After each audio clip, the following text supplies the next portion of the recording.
Colorful radio. The live screening of Hero at the Ritzy Cinema in the Windrush Square, Brixton, for the Q&A with the director. So, stand by for that. Right here, of course, at Colourful Radio and colourfulradio.com worldwide. Hopefully going very soon. On many different platforms. Moved to Canada, where she has made many other films and many other projects. And this was one, as she's going to tell you, was very close to her heart, a project that she inherited from her mother, a very personal one, born out of love. Please, can we give a round of applause to Frances Anne Solomon? Yes, please, come up. Okay. And, of course, joining her, we're very, very honoured to have, all the way from Trinidad, the person himself. He is an actor, musician, he is an artist, and then he took this role that was a massive role, the person himself who played the Aldwych Cross. Let us welcome Nikolai Salcedo.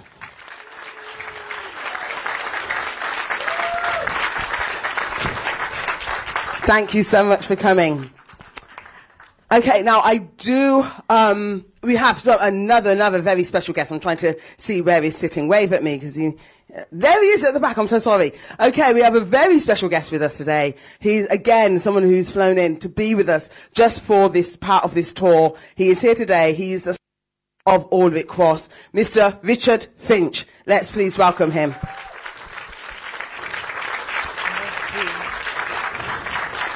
Thank you so much for coming, sir. Yeah, over. Yeah. And our last guest, the last seat, is going to be for this woman who is so key in helping us build and research and be able to form these kind of stories. She has dedicated her entire life to doing archiving and research for the black story in film. She is the founder, CEO, managing director. I'm looking at her and smiling. This is the first time I'm meeting her, and I'm so buzzed to be meeting June Giovanni. Let's welcome June Giovanni. The Black Film Archives. Thank you so much for joining us, June. She's not going to sit there. She's joining us. She's just throwing her things to the side. We got red seats just for your suit. Yes. So, we are all mic'd up and we are ready to go. So please, as I say, we are going to be live. We are live already on Colourful Radio. So those of the audience listening in, thank you for listening in. And please do get ready with your questions, because we're going to have time for you to ask your questions of the panel and also, of course, about the film, which is an amazing piece of art. So, Frances Anne, this is not the first time I'm getting to meet you. Hello again. Hi. Okay, so I'm going to just start with one question for each of you. And so, Frances Anne, for you, we understand, of course, that, you this is something that had come from Aldwych Cross, from your mother, inherited, you took over the project. So it's been something that you've taken on. But why did you take it on? It's not like you were sitting at home with nothing to do. You know what I mean? I mean, you're very busy. I mean, you're already a part of the Academy, not just because of this project, but because of your body of work. You don't get into the Academy as just, with one, good film under your belt. You have a massive body of work. You were very busy at the time. You're now. So why did you say yes to this project? And why did you give it so much? Because that is a masterpiece. So why so much dedication? What was it about this story? What gripped me was I had begun working on the film, and what actually the moment when I felt, this is a film I need to make was when I began to research the African part of the journey, and I realized that here was somebody from Trinidad who had come to England to serve in the war. Expecting his life to be a life of a British, and the call came. The call came from a man called George Padmore, who was the mentor of Kwame Nkrumah. The call came to come to Africa, which at that time, was like traveling to the moon. And he went on that journey and became part of the African Liberation. I thought that was an epic tale. Yes. An epic tale because because it meant that we of the Caribbean, who had been, torn from Africa 400 years before, were able to go back, like boomerangs, like karma, to that crime against humanity. And I thought that was a very moving story to tell. Moving and also key to our history. And of course, I'm going to talk a little bit more to June on that side of it, the Pan-Africanism and the importance of us telling our stories in this way, and how so easily these things can get washed over. But this was not a simple movie to put together. The amount of research that you had to do, the amount of footage, the cinematography, I'm sure you'll all agree, the cinematography in that was absolutely phenomenal. 1 minute you were actually in the original footage, and then you'd place, Nikolai Ulrich Cross right there amongst them, and it's like, oh wait, of course that's original footage, and they've just imposed it. It's like you completely forgot. You're so caught up with the story of it. Beautiful, beautiful piece. But that took dedication. How many times in the process did you want to give up? As I'm sure the people who were fighting for Pan-Africa wanted to give up. How many times in the process were you tempted to give up? Okay, how many of you have ever been told by your mother, you better finish this before I die? Wow. Or you're killing me, you haven't finished the film yet. Wow. It's wow. not. It's a joke, but I had to do it because I was mandated to do it. I had no choice. It was a mandate from those who came before.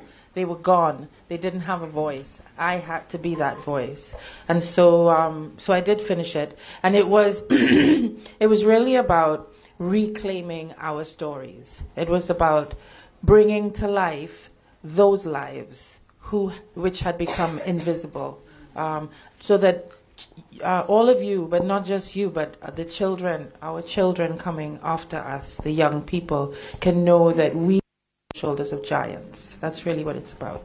Which is absolutely fantastic and totally a big motivation. I don't know how many female filmmakers we have amongst us, the show of hands. You see what I mean? There's quite a few of us in the room already, and I know I'm meeting more and more women who are wanting to put their stories out there and to get that back in, to get the courage to get up and put your work out there for criticism, for comment, for applause. All of it. It's like you put your heart on the line, and I think that takes courage. So thank you. Thank you for bringing this piece of work to us. Yes, please do. Yes. I'm trying purposely not to ask all the questions that I know you're going to have as well. So I'm going to go on to Nikolai, quickly ask you a question, of course, because we know that you are a musician, you are an artist, and then suddenly here you are. I know you've done some theatre work, I believe a few films, and then suddenly, bang, you get a big project like this. What was your methodology to get into such a big, complex character that is going to be thrown into a very intricate time in our history? What was your methodology to even approach this? Acting since you were 2 years old. You know what I mean? Somebody who'd been in, you can imagine somebody who'd been in this industry as an actor, as a film actor, would find this character a challenge. And here is somebody who was a musician and an artist, and then suddenly was presented with such a cast for a big character like this. What was your methodology, Nikolai? Immersion and just trying to find the links. I'm a firm believer that as an actor, you're really trying to sit comfortably in a character. So I try to find motivations. Really, that's the goal. You look at the 8 hours of video footage that you presented of Ulrich's interviews and whatnot, and that helps you to understand or gain some understanding as to who he was, how he was as a human being. But really, it's about immersing. Exactly. Yeah. So which is what you did so well. Sorry, carry on. So I spent the entire time shooting. Francis would encourage me to close my eyes, we'll take deep breaths, tell me about your life, and I'll have to tell her about my life as if I was Ulrich. Brilliant. And those things kind of just help you to sink into a character and really rewire your brain. Right. And how much of an impact did it have, his story, have on you personally? Because it's like you're saying, you have to literally immerse yourself into this person. So you've read things about him that we haven't read yet, that didn't get to go in the film because, you have to edit it down. So how much of immersing yourself into him did it affect you as Nikolai? It affected me a lot, I had to, number one, get out of my comfort zone and basically become Ulrich on the journey of coming to the UK, and which for him would have been the mother country, but which for me was culture shock of coming to a cold country. Right.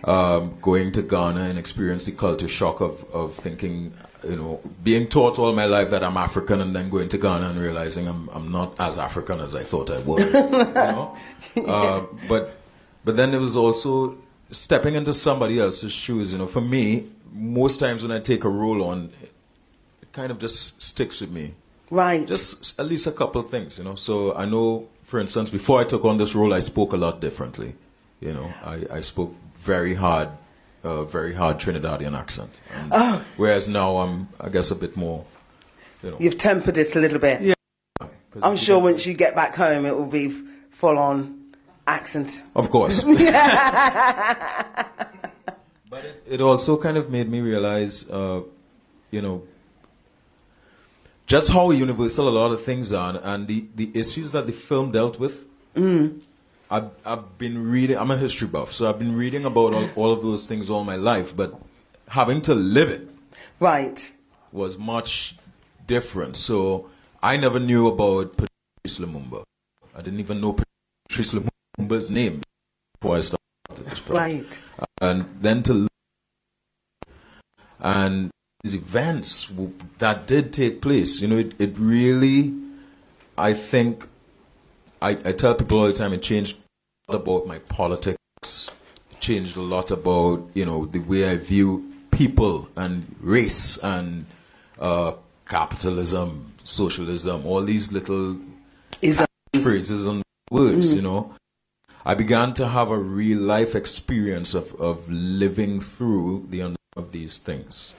I think that is, that came across, to be honest. And I think, because of course you've been on our show before, and I think this is something we talked about before, but I do want to say it again for this audience as well. I appreciate how much you didn't bring any kind of ego. Like, it would have been very easy to have played Ulrich Cross as the hero. And we tend to, when we play the hero, to suddenly up and be like, from the very start of the film, oh, look who I am already. And yet you maintained this, I am just a young boy from Trinidad who wants to make change, who wants to find my purpose in life. And you held that character all the way through, which is so true to the person who you beautifully gave us in the camera. You could see that to the day he died, that's who Ulrich Cross was. He just wanted to make an impact. And I think this is why this film is so important to him and his legacy, and now has become your legacy, because he just wanted to have his part and find his purpose. So thank you. I think that was tremendous. I think your ability to put down your own ego was brilliant. That was your brilliance in this movie. So thank you for that. And now you are going to get to answer your questions. I hope you're churning away in your mind. Some of you are frowning at me like, why is she still talking? But I'm sorry about that. I'm just going to talk. So we are delighted to have with us as well Ulrich Cross's son, Richard Finch. Thank you so much for coming here today, sir. Pleasure. Right. So now if you could tell us very, very briefly, because of course you didn't actually get to your dad, and it was as you were going on a project that you actually got introduced to him. Tell us very briefly about that story, sir. Yes, that's true, in fact, which is why my name is Richard Finch, although originally when I was born to a white mother and to Ulrich, I was actually called Ulrich. And like so many other brown babies at the end of the war, I was born a few days before the end of the war, I was placed in a home where I was born. Actually, I stayed in a home where I was born in the East End of London, a home for unmarried mothers, and kept in a pillowcase, tied with string, 18 months. But many brown babies remained in children's homes. They wouldn't be adopted. But I was very fortunate. I was adopted by a Yorkshire mum and a Cockney dad when I was 18 months old. And what was particularly significant was that at the age of 5, when I went to school and I came back, as we all do, that first venture into the big wide world, I was called Blackie and Nigger, and so suddenly I was seen and perceived myself as somebody different, and I didn't like it, and I cried and I said I don't want to go back to school. And my mum, my Yorkshire mum, told me in very positive terms about Ulrich, very positive terms, and she told me then in 1950 she'd met him once, and she said he was a hero. A war hero. My Yorkshire mum, she'd seen him once. She also said he was very tall, very black, and very handsome. and so at least I was able to live with that positivity. And it was only much later, when I was 40 and quintessentially English with a brown skin, I was doing a lot of work in multicultural education. And through a project, a Caribbean project, I'd never been to the Caribbean, but in 1986, in white middle-class Hampshire, I did a mini carnival. And I had poets like James Berry, dancers, all sorts of people at this festival. And I met the ambassador, who then said, are you from Trinidad? I said, yes. My father was called Ulrich Cross, but I'd never met him. He said I was talking to him on the phone last week. And there began this wonderful story, because I met him a few months later. It was a good meeting. I went to Trinidad, and we made and we remained linked and bonded until he died just 6 years ago. I mean, that is fantastic, and we are going to have Richard on the show in the studio to tell the full. And we wish we had time. We wish we had time for you to hear the whole story. But how, Richard, just very quickly, how important was this movie It was very for important, you? Because Ulrich was a great raconteur, but you never got any real information from him. A lot of it was secret, probably, but also he's a very humble man. He would never have seen himself, as you can tell in the film, as a hero. And so it's told me about him and about that period of life when I didn't know him. And I never knew that I'd be so fortunate at this stage in my life to have a young father. Oh, that's beautiful. That is beautiful. Thank you so much, sir. Thank you. I hope you've got some questions for Richard. Okay, and June, just before we open it up to the audience, June, thank you so much for being here. You must be kind of jumping up and down, right? When you see a piece of work like this, I mean, how important is it really? I mean, because this is what you've dedicated your life to, making sure that the black story is in film, is in books, is out there for us to understand in the fullness of it in history, because it wasn't always included in the history books. So this film, Hero, how important is this?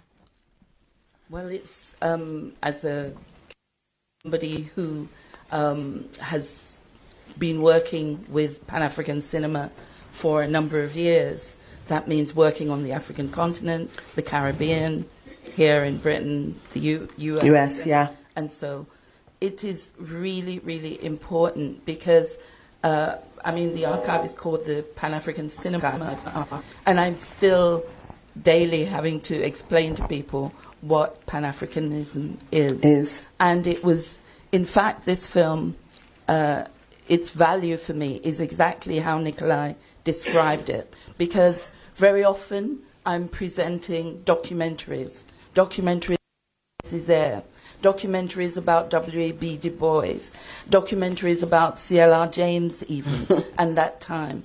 But people, when you present documentaries, they can't quite grasp the full depth of who these people were and what they meant, and also the context in which they were operating at that time. Brilliant, brilliant. Okay, it is time for me to stop asking my questions and to open the floor up. So I do believe we do have a second mic. That is already at the back there. Thank you very much. So, okay, there's a gentleman with his hat up on this side, then the lady here. So we'll go to the gentleman with the hat first.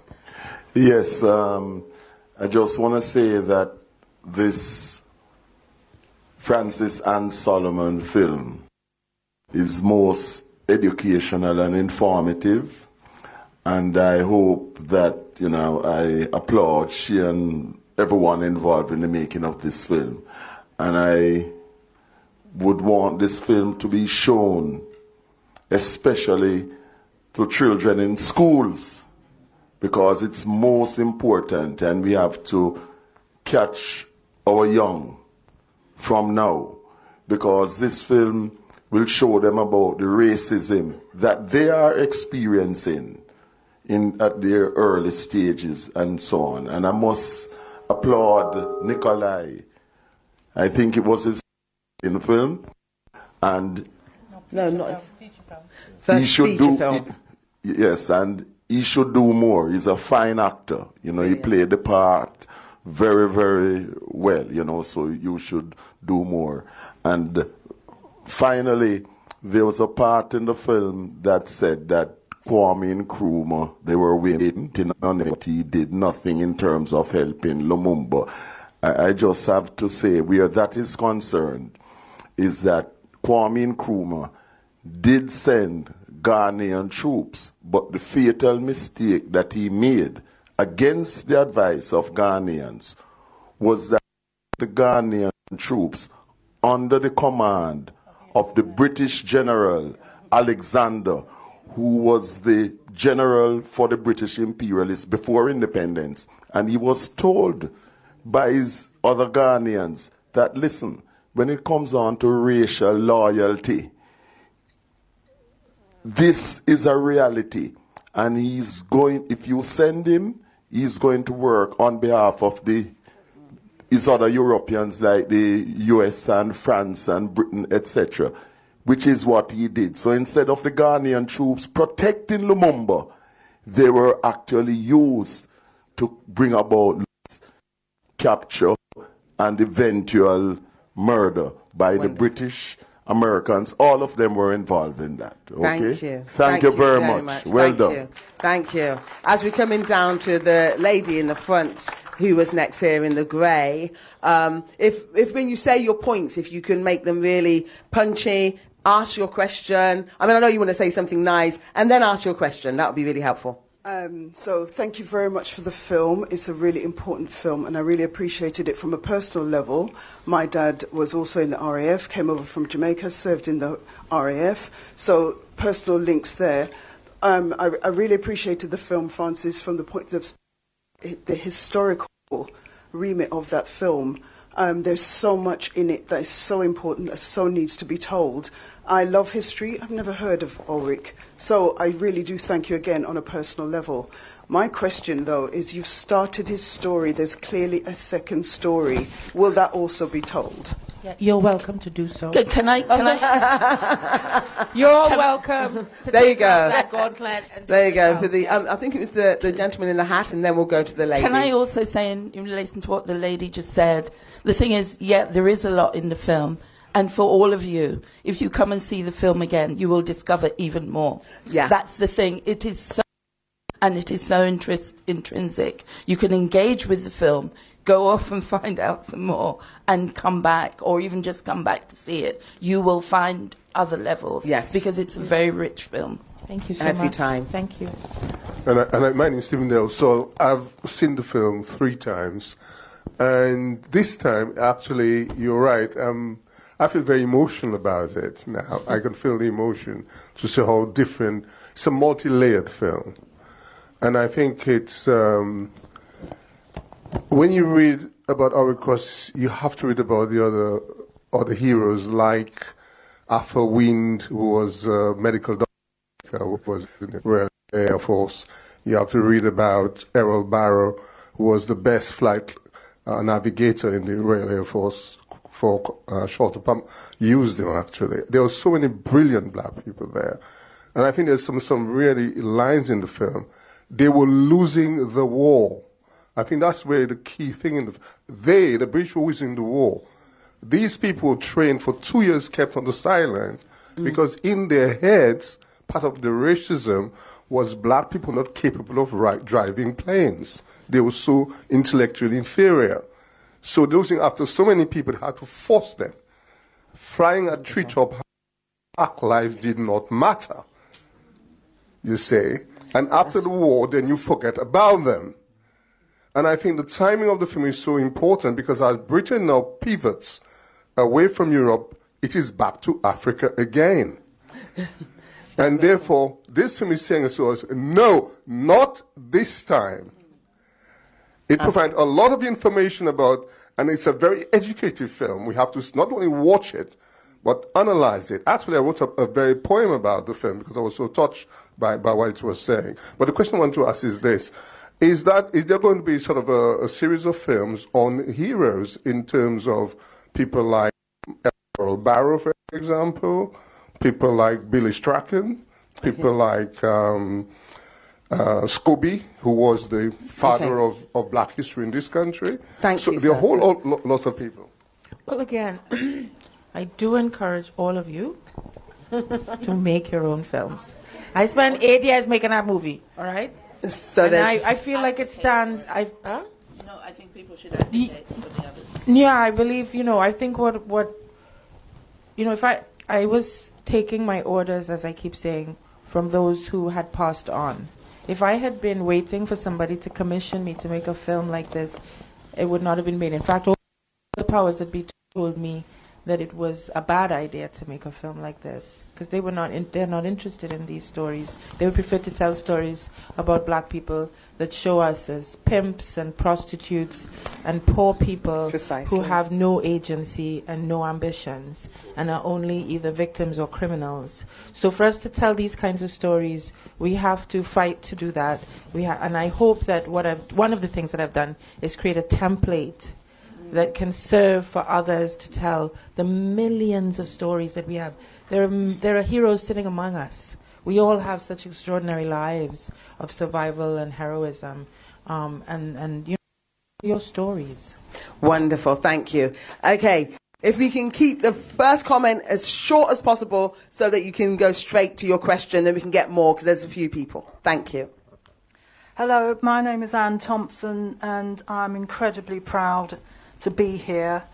Ulrich Cross was a cousin of ours. My mother, who was born in 1910, has given us the whole sort of family tree, and it has some very interesting names. Ulrich was always mentioned to us as a hero, the bombing in over Holland, for which he won an award, and his work as High Commissioner.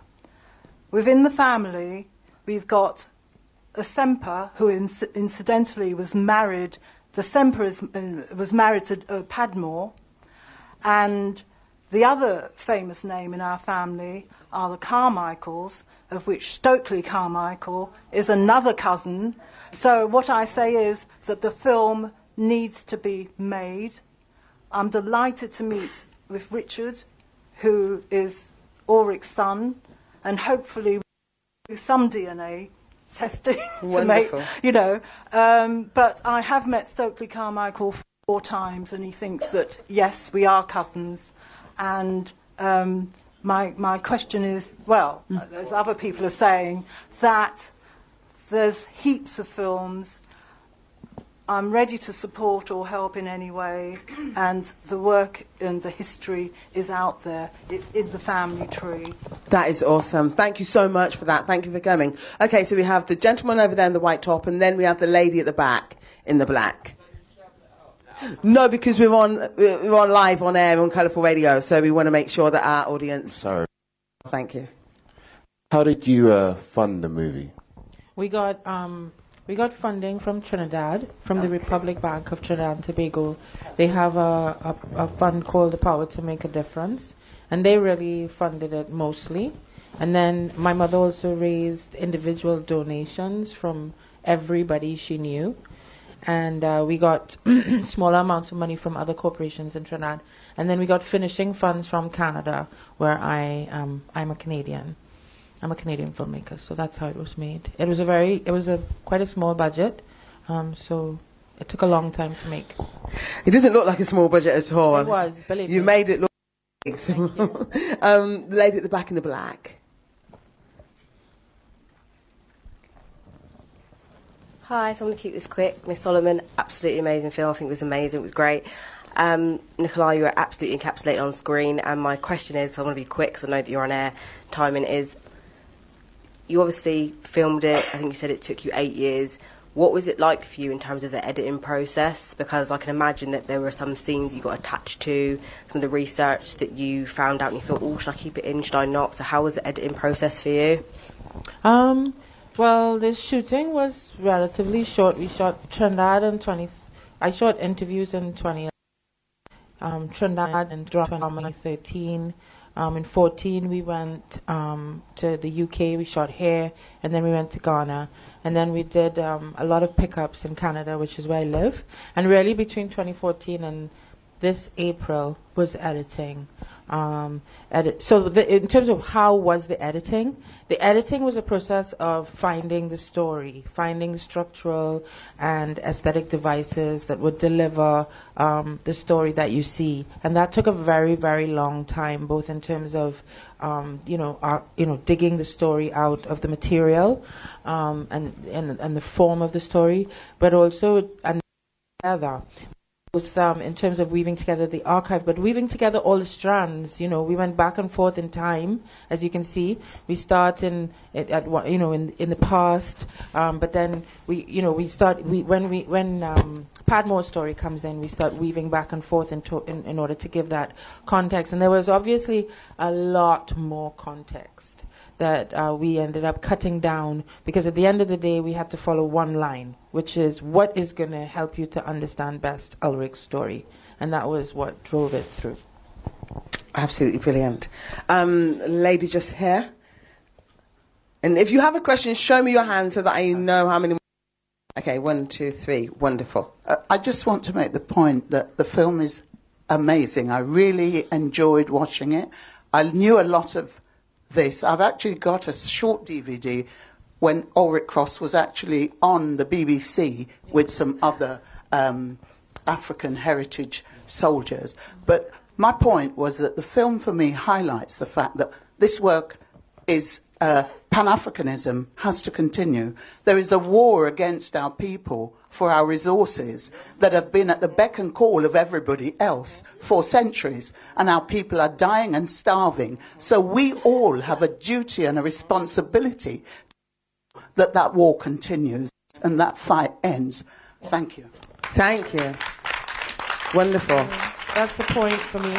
I really wanted, when people in the early days, when I learned this Ulrich story that spans all this hugely complex story, people would say to me, what is it about? I would say it's about capitalism, and they said that's not a story. But for me, it's important that young people understand through the stories of our lives how how the forces of empire undermine our liberty and for greed.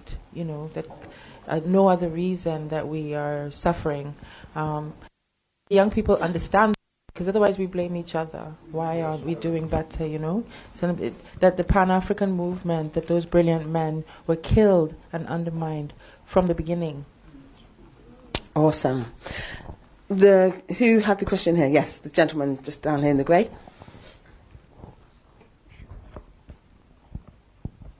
Thank you. I'm wondering if anyone knew what happened to Kofi after the Crosses left Cameroon, and he was clearly still involved with the government then, but the Crosses had become disillusioned. Did he stay there? What was his story? So Kofi Mensah is alive and well, living in Ghana, which is, became the Attorney General after Ulrich, and was the Attorney General in that dispensation, which was a dictatorship by then, and was eventually eventually went into exile because and lives in Ghana now. But he wouldn't speak to me because he said that he was too traumatized by that period of time and didn't want to talk about it. I will say that parts of that story are fictionalized, but the actual character, the early part, I don't know if you met Ulrich during the war, but he certainly was the Deputy Attorney General under Ulrich, and he took over from Ulrich when Ulrich left. Brilliant. And there was one more question, the gentleman there in the plate. Just wanted to echo the sentiments of everyone who went before in terms of the quality of the film and, you know, the inspiration that I think, you know, we all take from it. So thank you all very much for that. I just wanted to, as you talk about the sort of educational aspects of the film and you know, the need for it to be, for children to be exposed to it. I don't know, but I just wanted to find out. I mean, one of the things that strikes me, as opposed to some of the other Trinidadian heroes, let's say, who left the Trinidadian shores, he remained very much a Trinidadian. And but he even went back to Trinidad. You know, a lot of them hadn't returned to Trinidad. They hadn't had that opportunity, let's say. But he did.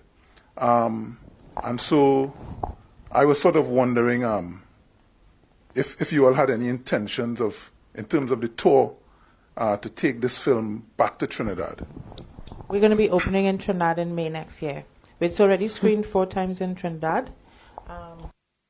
Audiences, and we're going to be opening across theatres in Trinidad in May, and then across the Caribbean as well. Great question. And what has the reaction been around the world with this movie, Francis Anne? Mind-blowing to me. I'll say gratifying, because without sounding boastful, audiences really love it. I'll let my colleagues talk about the reactions in other countries, really. But did you go? It came to Durban, and it had at the Durban International Film Festival, and Durban is where I live. It's going to Johannesburg at the end of the month. Again, was astounding, and of course, again, the Africans don't know their history, and we have to work more and more on the black communities, black individuals taking ownership of their history. And if I can just say, in terms of education, that's come up a lot about how important it is to show this in schools.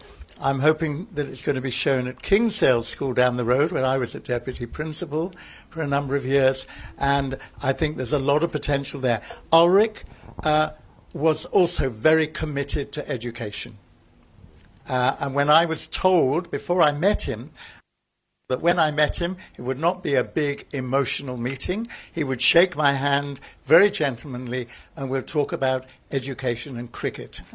Education is good for me. Cricket, I'm a bit of a failure. Well, as we sit here this evening, this film is being considered, and in fact, might have already been announced at the African Movie Academy Awards in Lagos. Wonderful. Which is where I should have been today. But a number of us didn't actually go this year, and we did our bit from a distance. But before the end of the day, we will know the results of which is on the best diaspora narrative feature. And it's regarded as a narrative feature in this context because so much of it is narrative feature infused and enriched in a very unique way. And, you know, Francis Anne, I talked to her a lot about this. Each time I see it, I find a new way in which she's used the archive within it. But I also said to Francis Anne, I think that, obviously, to me, it's a film that needs to be, you need at least a French copy, because you do a lot with the work of the Haitian director, Raoul Peck, who has done an excellent film, the only other film that was quite personal about this period, because he and his family lived in Lumumba's Congo, at that time, and his father shot home footage of the family's time there. They're from Haiti. They were invited by Lumumba to go, and Raoul was a child at the time. And it's a wonderful, wonderful film. It's called Lumumba, Death of a Prophet. And it's the only other film that I think that presents in a very personal way what that time was about. And I think that these films are so valuable, and I've got a feeling, in fact, I'm almost sure that the jury in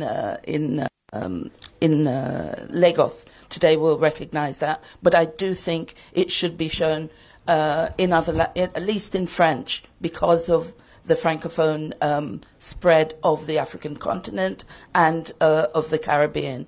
And the other thing to say is that because it is about Pan-Africanism, but it's about just the levels at which our existence between the Caribbean and Africa was interconnected. It's so complex and it's so rich that the work hasn't even really started on this. So much to be done. So I would encourage anyone who's thinking of studying or writing or exploring further. There is a lot to be done, and I would encourage you to do it because you can see how rich the result can be. Fantastic. Thank you very much. Oh, yes, please. We're going to be closing now, so the last words with Francis Sam. It was my wish when I made the film, my ambition, when I was shooting it, that everywhere that Ulrich went, the film would find audiences. That everywhere he lived, audiences, because his story was global, is global. Our people, communities are global. And so I really wanted black people and people of African heritage all over the world to identify with it. And in fact, people all over the world, because the story of the African diaspora is a European story. It's a North American story. It's everybody's story, really, because the world changed in that moment in 1957 when Ghana became free. Whole paradigm of the world changed. So it's been my great honor and pride that audiences all over the world have responded so positively and emotionally to the film, and I thank you also for coming and for being so supportive. Yes, no, absolutely fantastic. Okay, so we do have to come to an end of this question and answer times, but please, if you have a few more questions, I'm sure as they're walking out, they're happy to still answer some questions. But as we're leaving, and thank you all for listening in on Colourful Radio, but please do, once again, round of applause, Francis Anne Solomon, Nikolai Sado, Richard Finch, and June Giovanni.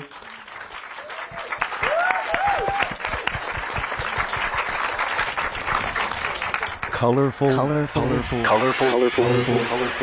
Radio.